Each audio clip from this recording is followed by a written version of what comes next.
चाहे जो माने वो उनके धर्म का मामला है, लेकिन देश का मामला आएगा तो संविधान मानना पड़ेगा। और संविधान को खत्म करने के लिए ये मनुवादी ताकतें और ये मनुवादियों के पिट्ठू लगातार प्रयासरत हैं, लेकिन ये अपने मंसूबों में कामयाब नहीं होंगे। हमें दिक्कत सिर्फ इसलिए हो रही है कि देश मनुस्मृति या मनु संहिता से नहीं चलता, ये देश संविधान से चलता है। और इस संविधान ने अधिकार दिया है, चाहे वो जिस धर्म का व्यक्ति हो, वो अपने धर्म के अनुसार इस धर्म के अंदर अपने सारे कार्यकलाप करने के लिए बाध्य नहीं है। वो स्वतंत्र है अपने सारे क्रियाक्रम करने के लिए, अपने धर्म को मानने के लिए, अपनी पूजा पद्धति पर चलने के लिए। तो अगर आज हिंदू धर्म के धर्म गुरु को पूजा पद्धति से रोका जा रहा है, प्रमाण पत्र उनसे मांगा जा रहा है, और मांग कौन रहा है? मांग रही है सरकार। और सरकार के वो मुख्यमंत्री प्रमाण पत्र मांगने का काम कर रहे हैं जो आज तक अपना प्रमाण पत्र नहीं दिखा पाए।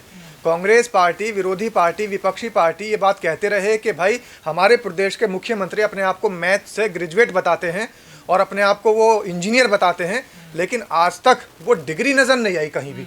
जो इंजीनियरिंग की डिग्री है आखिर वो कहाँ चली गई?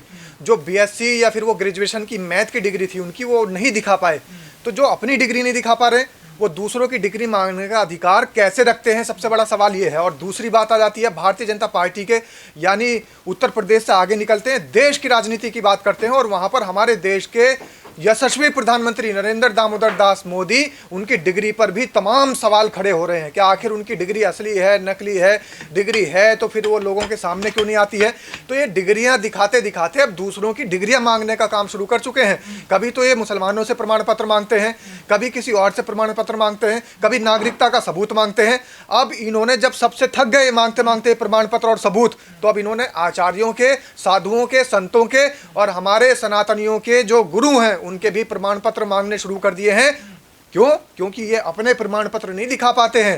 ये नहीं दिखा पाते हैं कि इस देश के अंदर प्रमाण पत्र की आवश्यकता नहीं है, इस देश के अंदर विकास की आवश्यकता है। ये नहीं दिखा पाते कि पेपर लीक कैसे रोका जाएगा, उसका प्रमाण पत्र कैसे देंगे, बच्चों को नौकरियों के प्रमाण पत्र कैसे बांटेंगे, स्वास्थ्य सेवाएं कैसे अच्छी करेंगे, अस्पतालों के अंदर जो हो वहाँ पर जो मूलभूत सुविधाएं हैं उनके प्रमाण पत्र पूरे हैं या नहीं, इन सब चीज़ों पर ध्यान नहीं जाएगा। लेकिन इन सब चीज़ों से ध्यान भटकाने के लिए अगर कोई आवाज़ उठाता है तो उसका प्रमाण पत्र जरूर मांग लेंगे। एक बात ये समझ में नहीं आ रही, जो विपक्ष इन पे आज तक आरोप लगाता रहा कि अभी मुक्तेश्वरानंद जो है मुसलमानों के खिलाफ बोलते हैं, बाबा साहब के खिलाफ बोलते हैं, आज वही अम्बेडकरवादी विपक्ष के लोग इनके समर्थन में आ, ये तो हिंदू राष्ट्र, सनातन राष्ट्र बनाना चाहिए। अम्बेडकरवादी और हिंदू और मुसलमान समर्थन में नहीं आए हैं, इंसान इनके समर्थन में आए हैं। जो इंसानों की परिकल्पना है, जो मानव जाति की परिकल्पना है, जो मानव हैं, वो इनके संपर्क में, इनके समर्थन में आए हैं। ये जो दूसरों को कालनेमी राक्षस बता रहे हैं, खुद इनके यहाँ कालनेमी राक्षस बैठे हुए हैं। क्यों? क्योंकि राक्षसों का काम ही है दूसरों को परेशान करना। आप देखिए, स्नान करने का काम किसका है? साधुओं का है, संतों का है। जब बसंत पंचमी पर स्नान नहीं करने दिया, माघ मेला में स्नान नहीं करने दिया, तो फिर आप ये देखिए कि सतुआ बाबा को इनको स्नान करने की अनुमति किसने दे दी? एक बाबा जो कि सरकार का रट्टू तोता है, उस बाबा को पोर्शे गाड़ी, करोड़ों रुपए की गाड़ी वहां पर घुमाने की इजाजत किसने दे दी? ये बाबा अपनी पालकी लेकर के जा रहे हैं, तो वहां की जो व्यवस्था है, वहां के जो इंतजाम है, वहां का जो सारा कायाकल्प है वो पलट जाएगा। लेकिन एक दूसरा बाबा जो सरकार का पिट्ठू बना हुआ है, सतुआ बाबा, वो बाबा वहां पर गाड़ियां लेकर घूम रहा है, करोड़ों की गाड़ियों से वहां पर अपनी जो है रील बना रहा है, तो वहां पर व्यवस्था नहीं बिगड़ रही है, तो वहां पर बदइंतजामी नजर नहीं आ रही है। लेकिन एक सनातनी बाबा अगर अपने शांतिपूर्वक तरीके से स्नान करने के लिए जा रहा है, तो उससे वहां पर शांति भी भंग हो रही है, उससे वहां पर वहां की व्यवस्था भी खराब हो रही है। व्यवस्था खराब इसलिए हो रही है क्योंकि सरकार से सवाल पूछने का काम वो बाबा कर रहा है, और शंकराचार्य होने के बावजूद भी सरकार से सवाल नहीं पूछ सकते। आप भले ही अपने धर्म के कितनी बड़े शंकराचार्य हों। शांति से जा रहे थे अभी मुक्तेश्वरानंद, तो उनके शिष्यों को इतनी बुरी तरह मारे क्यों गया? चुटिया पकड़ के मारा गया, उनको पीटा गया।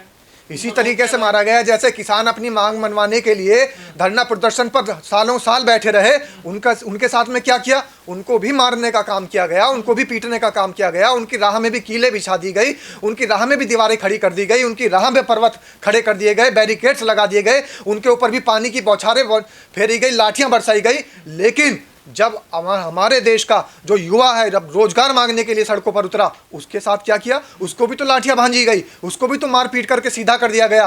तो इस देश के अंदर कोई भी अपना अधिकार मांगने का काम करेगा तो उसके शिष्य हो, उसके समर्थक हो, उसके साथ छात्र साथी हो, या उसके जो सहयोगी किसान हो, कोई भी हो, उनको मार पीट कर ठोक करके उनकी डेंटिंग पेंटिंग करने का काम ये सरकार कर रही है। और ये सरकार तो ऐसी सरकार है जो करती है वो कहती भी है। इससे पहले इन्होंने तमाम इस तरीके के अराजक तरीके के भाषण दिए हैं, शरारती तत्वों को बढ़ावा देने वाले भाषण दिए हैं, सांप्रदायिक सौहार्द को बिगाड़ने वाले भाषण दिए हैं। आज ये भाषण देने के बाद कथनी और करनी में अंतर नहीं समझ रहे हैं। जो कह रहे हैं वो करके भी दिखा रहे हैं। ये कह रहे हैं कि हम किसानों को इस देश के अंदर कितना दर्द झेलने के बावजूद भी किसानों की जो मांगे हैं उसको पूरा नहीं करेंगे, काले कानून वापस नहीं लेंगे। उसके बावजूद काले कानून वापस ना लेकर के उनके ऊपर लाठियां बरसा दी गई, छात्र निकले। आप लोगों को इतनी क्यों चिंता हो रही है अभी मुक्तेश्वरानंद की? ये तो सनातन राष्ट्र बनाने चले थे, हिंदू राष्ट्र बनाने चले थे ना। ये तो देखिए, हिंदू राष्ट्र अगर बनेगा तो शंकराचार्यों को तो बढ़ावा मिलेगा। हिंदू राष्ट्र की बात करने वाले ये सनातनी, ये बिल्कुल फर्जी सनातनी है। क्योंकि अगर हिंदू राष्ट्र होगा तो हिंदू राष्ट्र में 4 वेदों के मानने वाले 4 पीठ, जो हमारे देश के बड़े पीठ हैं, उनके जो पीठाधीश्वर होंगे उनको तो जरूर कहीं ना कहीं जिम्मेदारी मिलेगी।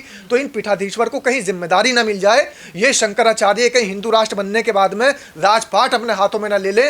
इस तरीके से ये सरकार जांच परख करके देख रही है कि भाई शंकराचार्य अगर इतने आगे बढ़ गए और हम जो हिंदू राष्ट्र की मांग कर रहे हैं, रामराज की मांग कर रहे हैं, तो हिंदू राष्ट्र में तो पुरोधा जो सनातन धर्म के होंगे उन्हीं की ज्यादा पावर होगी। तो इसलिए अभी मुक्तेश्वरानंद की पावर अभी घटाई जा रही है। आप लोगों को इतनी दिक्कत क्यों हो रही है? तो मनुस्मृति को मानने वाले हैं ना शंकराचार्य। आप लोग मनुस्मृति का विरोध करते हैं। हमें दिक्कत सिर्फ इसलिए हो रही है कि देश मनुस्मृति या मनु संहिता से नहीं चलता, ये देश संविधान से चलता है। और इस संविधान ने अधिकार दिया है, चाहे वो जिस धर्म का व्यक्ति हो, वो अपने धर्म के अनुसार इस धर्म के अंदर अपने सारे कार्यकलाप करने के लिए बाध्य नहीं है। वो स्वतंत्र है अपने सारे क्रियाक्रम करने के लिए, अपने धर्म को मानने के लिए, अपनी पूजा पद्धति पर चलने के लिए। तो अगर आज हिंदू धर्म के धर्म गुरु को पूजा पद्धति से रोका जा रहा है, कल मुस्लिम धर्म के धर्म गुरु को उसकी पूजा पद्धति से रोका जाएगा।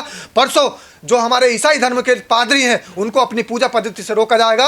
और आने वाले समय में हमारे सिख भाइयों को, सिख धर्म के धर्म गुरु को भी उनके पूजा पद्धति के हिसाब से रोका जाएगा। इसलिए हमें आज दिक्कत हो रही है कि आज हिंदू धर्म के धर्म गुरु को रोका जा रहा है। कल नंबर सबका आएगा, क्योंकि संविधान ने हमें अधिकार दिया है, इस देश के हर नागरिक को अधिकार दिया है कि वो जिस धर्म के अंदर है वो अपने धर्म के हिसाब से अपनी जितनी परंपराएं हैं, अपने जितने रीति रिवाज हैं, अपने जितने कार्य हैं उसको पूरा करे। लेकिन ये लोग जब हिंदू धर्म के ठेकेदार बनते हैं, हिंदू हृदय सम्राट बनते हैं, और आज हिंदू धर्म के शंकराचार्य को भी उसी की परंपरा के हिसाब से, उन्हीं की धार्मिक रीति रिवाजों के हिसाब से काम करने से रोक रहे हैं, तो मुसलमानों का क्या हाल करेंगे, सिखों का क्या हाल करेंगे, ईसाइयों का क्या हाल करेंगे। दर्द हमें इसलिए हो रहा है कि संविधान छीन हो रहा है, संविधान को कमजोर करने की साजिश चल रही है, संविधान को मिटाने की पूरी कोशिश चल रही है। लेकिन इस कवायद को हम पूरा नहीं होने देंगे। इस देश के जो 145 करोड़ लोग हैं उसमें से मैं कहता हूं कुछ एक लोग ऐसे होंगे जो मनुस्मृति के मानने वाले हैं, जो मनुवाद के पिट्ठू हैं। लेकिन जिसका आप समर्थन कर रहे हैं, आप तो ये कहने लगे गाय को राष्ट्रमाता घोषित करो। शंकराचार्य मनुस्मृति को मानते हैं, लेकिन वो राष्ट्र के लिए मनुस्मृति का कानून लगाने की बात नहीं करते। वो भी संविधान मानते हैं और वो भी इस बात को कहते हैं कि हमारा धर्म हमें अधिकार देता है, इजाजत देता है कि हम कौन से वेद माने, वो चाहे ऋग्वेद माने, यजुर्वेद माने, सामवेद माने, अथर्ववेद माने, शास्त्र माने, कल के अवतार माने, पुराण माने, रामचरितमानस माने, चाहे जो माने, वो उनके धर्म का मामला है। लेकिन देश का मामला आएगा तो संविधान मानना पड़ेगा।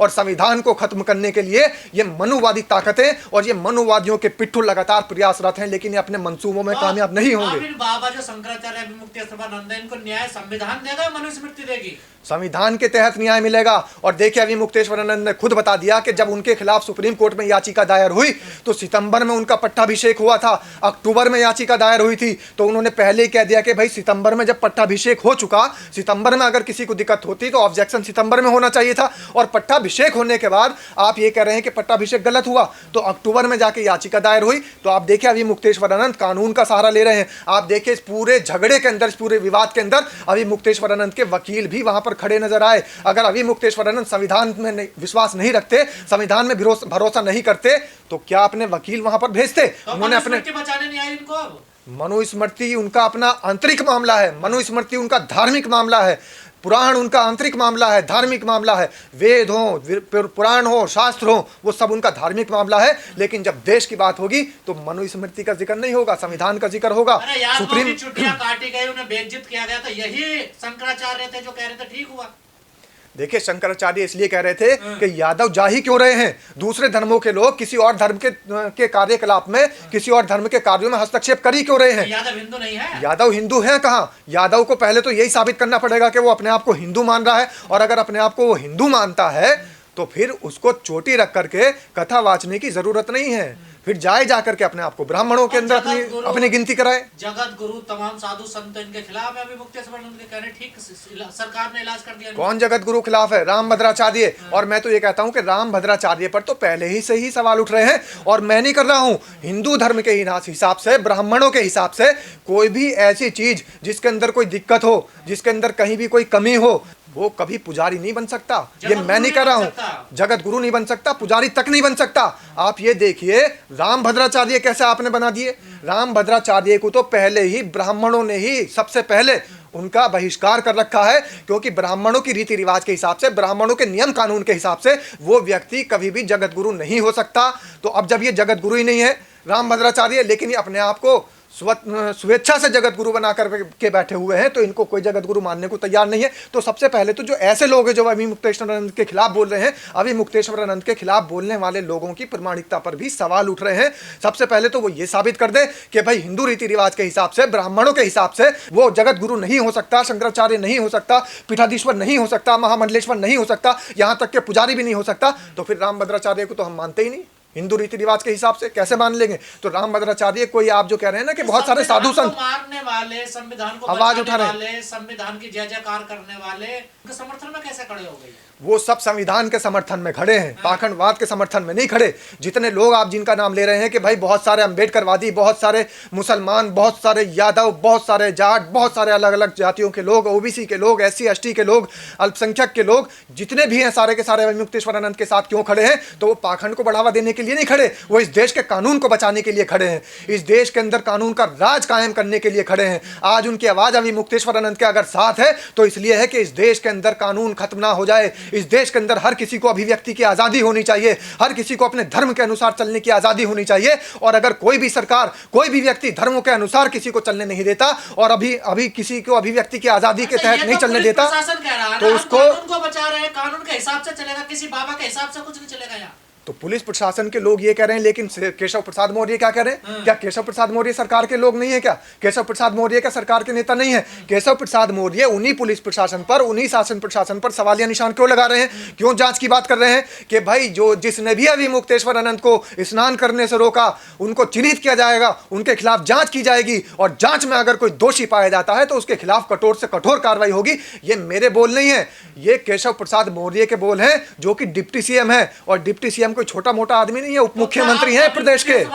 जो है शंकराचार्य, उनको अपना पद छोड़ देना चाहिए, साधु संत हट जाने चाहिए। हाँ बिल्कुल, बिल्कुल छोड़ देना चाहिए, अपमान हुआ है जिस तरह से, बिल्कुल पद छोड़ देना चाहिए। और पद छोड़ते हुए उनको मुख्यमंत्री पद ग्रहण कर लेना चाहिए, क्योंकि योगी आदित्यनाथ जो कि इस पूरे प्रदेश का शासन चलाने में बिल्कुल असफल हो चुके हैं, जिनके राज में सनातनी कहीं से कहीं तक भी सुरक्षित नहीं है, जो हिंदू हृदय सम्राट है, और आज हिंदू ही उनके राजपाट में पीड़ित है, हिंदुओं की पीड़ा सबसे ज्यादा उजागर हो रही है। तो इसलिए योगी आदित्यनाथ को अपनी कुर्सी छोड़ करके इस उत्तर प्रदेश को हिंदू राष्ट्र का हिस्सा बनाते हुए, इस उत्तर प्रदेश को राम राज्य का हिस्सा बनाते हुए, स्वागत करते हुए अभी मुक्तेश्वरानंद को मुख्यमंत्री की कुर्सी पर विराजमान कर देना चाहिए।